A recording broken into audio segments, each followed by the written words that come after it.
안녕하세요. 삶의 지혜를 나누는 시간입니다.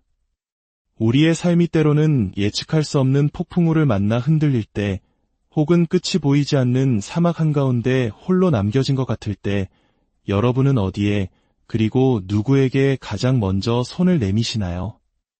많은 이들이 모든 방법을 다 써본 후에야 마지막 수단으로 기도를 떠올리곤 합니다. 이제 남은 건 기도뿐이야 라고 말하면서 말이죠.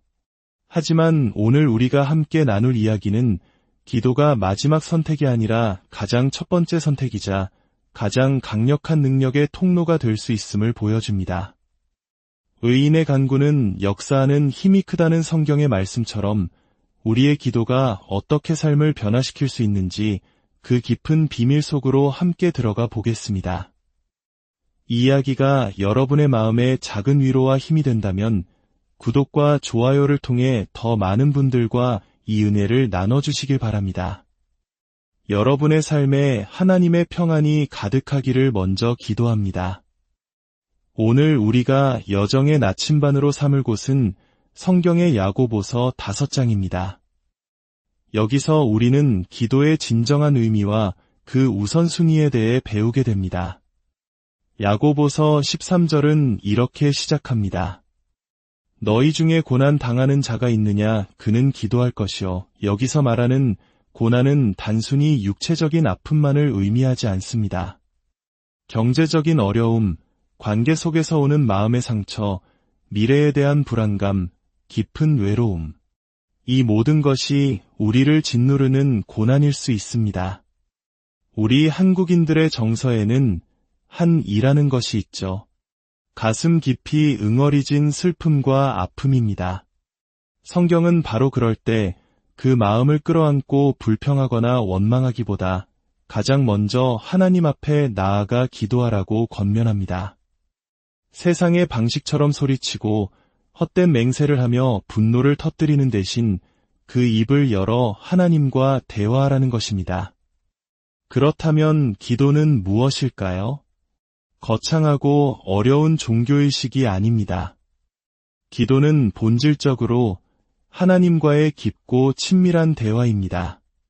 마치 사랑하는 사람에게 내 모든 것을 털어놓듯 나의 가장 깊은 곳에 있는 생각과 감정을 솔직하게 나누는 시간입니다. 우리가 기도할 때 우리는 하나님의 은혜가 있는 보좌 앞으로 나아갈 수 있는 특별한 통로를 얻게 됩니다. 오늘 여러분이 어떤 시련을 겪고 계시든 그 문제를 해결할 수 있는 하나님의 은혜는 바로 그 보좌 앞에 준비되어 있습니다. 그리고 그곳으로 가는 유일한 길은 바로 기도입니다. 반대로 즐거운 일이 있을 때는 어떻게 해야 할까요? 13절은 이어서 말합니다. 즐거워하는 자가 있느냐 그는 찬송할지니라. 삶이 순조롭고 마음이 기쁠 때 우리는 그 기쁨을 주신 분을 기억하고 찬양해야 합니다. 고난을 통해 우리를 성장시키시는 분도 하나님이시요 구원을 통해 우리에게 기쁨을 주시는 분도 하나님이시기 때문입니다. 그러므로 우리의 삶이 슬픔 중에 있든 기쁨 중에 있든 우리의 시선은 늘 하나님을 향해야 하며 우리의 입술에서는 기도와 찬양이 끊이지 않아야 합니다. 하지만 때로는 고난이 너무나도 깊어서 우리 자신의 힘만으로는 도저히 기도할 수 없을 때가 찾아옵니다. 14절은 바로 그런 상황에 대해 이야기합니다. 너희 중에 병든 자가 있느냐 그는 교회의 장로들을 청할 것이요 그들은 주의 이름으로 기름을 바르며 그를 위하여 기도할지니라. 여기서 병든 자라는 표현에 주목해야 합니다. 이 단어의 원어적 의미는 단순히 몸이 아픈 상태를 넘어 약해진 상태, 기력이 쇠한 상태를 포괄합니다. 마치 오랜 가뭄에 땅이 쩍쩍 갈라지듯 시련 속에서 우리의 영혼이 메마르고 탈진하여 무릎이 꺾이고 더 이상 서 있을 힘조차 없는 상태를 말하는 것입니다. 아마 이런 경험을 해보셨을 겁니다. 이제 정말 지긋지긋해 라고 말하며 모든 것을 포기하고 싶어지는 순간들 말입니다. 바로 그럴 때 우리는 혼자가 아님을 기억해야 합니다. 성경은 교회의 장로들, 즉 믿음의 공동체를 이끄는 영적 지도자들을 부르라고 말합니다. 왜일까요? 내 기도의 목소리가 너무 작아져서 하나님께 닿지 않는다고 느껴질 때, 심지어 기도할 단어조차 떠오르지 않을 만큼 마음이 무너졌을 때, 나를 대신하여 그리고 나와 함께 기도해줄 영적인 버팀목이 필요하기 때문입니다. 우리 한국 문화에는 정이라는 특별한 유대감이 있습니다. 서로를 가족처럼 챙겨주고 함께 아파하며 기쁨을 나누는 마음이죠. 믿음의 공동체는 바로 이 정이 하나님의 사랑 안에서 구현되는 곳입니다. 내가 너무 약해져 있을 때 나를 붙들어주고 함께 기도하며 영적인 힘을 공급해주는 영적 가족, 그것이 바로 교회 공동체의 역할입니다. 그렇다면 우리가 함께 모여드리는 믿음의 기도는 어떤 약속을 가지고 있을까요? 15절은 기도의 가장 위대한 약속 중 하나를 보여줍니다. 믿음의 기도는 병든 자를 구원하리니 주께서 그를 일으키시리라. 여기서 구원하다, 일으키다라는 말은 모든 경우에 육체적인 질병이 즉시 사라지는 것을 의미하지는 않습니다. 물론 하나님께서는 그렇게 하실 능력이 있으십니다. 하지만 때로는 하나님의 더 크고 주권적인 계획 안에서 우리의 고난이 계속될 수도 있습니다. 젊은 나이에 불의의 사고로 전신마비가 되었지만 휠체어에 앉아 전 세계 수많은 장애인들에게 희망의 메시지를 전하는 조니 에릭슨 타다 여사의 삶처럼 말입니다. 그녀의 고난은 영적인 문제가 아니라 하나님께서 그녀를 통해 이루실 특별한 사명을 위한 계획이었습니다. 이 구절이 약속하는 가장 핵심적인 것은 문제의 해결 여부와 상관없이 그 고난의 한가운데 있는 우리에게 하늘로부터 오는 위로와 격려를 부어주시겠다는 것입니다. 기도를 통해 하나님은 지쳐 쓰러진 우리의 영혼을 다시 일으켜 세우십니다. 절망 속에서 희망을 보게 하시고 모든 것을 감당할 수 있는 새로운 힘을 주십니다. 교회가 해줄 수 있는 가장 위대한 일은 모든 문제를 해결해주는 것이 아니라 성도들이 기도를 통해 하나님을 만나고 이 하늘의 위로를 경험하도록 돕는 것입니다. 이것이 바로 믿음의 기도입니다.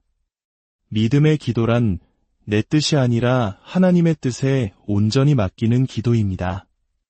하나님, 이 상황을 벗어나게 해주실지 혹은 얼마나 더 지속될지 저는 알 수 없습니다. 하지만 이 모든 과정 속에서 제가 기쁨을 잃지 않는 것이 하나님의 뜻임을 믿습니다. 제게 그 기쁨을 허락해 주소서라고 기도하는 것입니다. 만약 내 믿음이 너무 약해져서 이렇게 기도할 수 없다면 어떻게 해야 할까요? 바로 그때가 공동체의 힘이 필요한 순간입니다. 지금 나와 같은 시련을 겪고 있지 않은 믿음이 굳건한 형제자매들의 믿음에 기댈 수 있습니다. 마치 그들의 믿음의 어깨에 올라타는 것처럼 말입니다.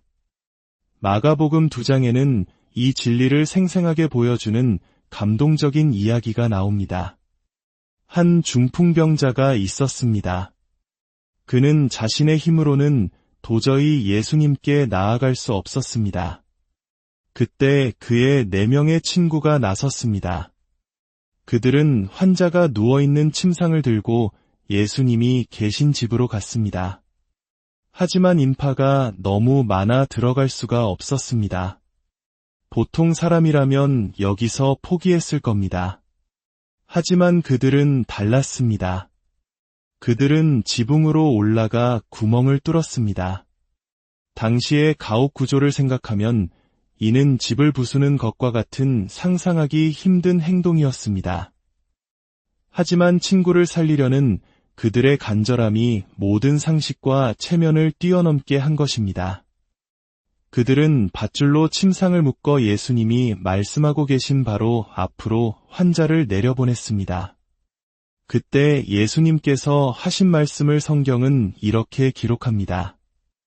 예수께서 그들의 믿음을 보시고 놀랍지 않습니까? 예수님은 아파서 누워있는 환자의 믿음이 아니라 그를 데려온 친구들의 믿음을 보셨습니다. 한 사람의 연약함을 온 공동체의 믿음이 어떻게 채워줄 수 있는지를 보여주는 위대한 장면입니다. 우리에게도 이런 믿음의 친구들이 필요합니다. 내가 너무 지쳐 쓰러져 있을 때 나를 영적으로 짊어지고 지붕이라도 뚫을 각오로 하나님 앞으로 데려다줄 사람들 말입니다.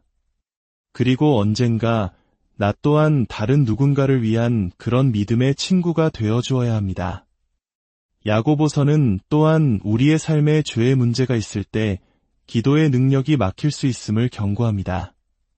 만약 우리의 고난이 잘못된 생활 방식에서 비롯된 것이라면 우리는 그것을 정직하게 인정하고 돌이킬 용기가 필요합니다.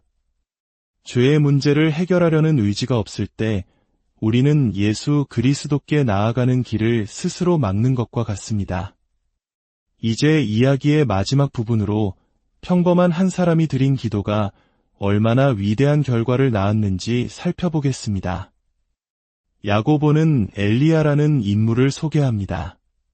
성경은 엘리야가 우리와 성정이 같은 사람이라고 분명히 말합니다. 그는 하늘에서 온 슈퍼맨이 아니었습니다. 우리와 똑같이 두려움도 느끼고 약점도 있었던 평범한 사람이었습니다. 실제로 그는 이세벨이라는 왕비의 협박 한마디에 두려워 도망치기도 했습니다. 하지만 그 평범한 사람이 기도할 때 비범한 일이 일어났습니다. 그는 이스라엘 백성이 하나님을 떠나 우상을 숭배하는 것을 보고 마음 아파하며 간절히 기도했습니다. 그러자 3년 6개월 동안 그 땅에 비가 내리지 않았습니다. 평범한 한 사람의 기도가 하늘을 닫은 것입니다. 어떻게 이런 일이 가능했을까요? 엘리야의 기도에는 몇 가지 중요한 특징이 있었습니다. 첫째, 그는 말씀에 근거하여 기도했습니다. 그는 신명기에서 이스라엘 백성이 불순종할 때 하늘을 닫고 비를 내리지 않으시겠다는 하나님의 약속의 말씀을 알고 있었습니다. 그는 자신의 감정이 아니라 하나님의 말씀을 붙들고 기도했습니다. 둘째, 그는 구체적으로 기도했습니다. 우리는 종종 하나님, 저를 축복해 주세요. 같이 막연하게 기도합니다. 이런 기도는 응답을 받아도 그것이 하나님의 응답인지 깨닫기 어렵습니다. 엘리야는 비를 멈추어 달라고 그리고 다시 비를 내려 달라고 아주 명확하게 기도했습니다. 우리도 하나님께 우리가 원하는 바를 구체적으로 아뢰 필요가 있습니다. 셋째, 그는 겸손하게 기도했습니다. 열왕기상은 그가 땅에 꿇어 엎드려 그의 얼굴을 무릎 사이에 넣고 기도했다고 묘사합니다. 자신의 능력이 아닌 오직 하나님의 능력만을 의지하는 철저한 겸손의 자세였습니다. 넷째, 그는 끈질기게 기도했습니다.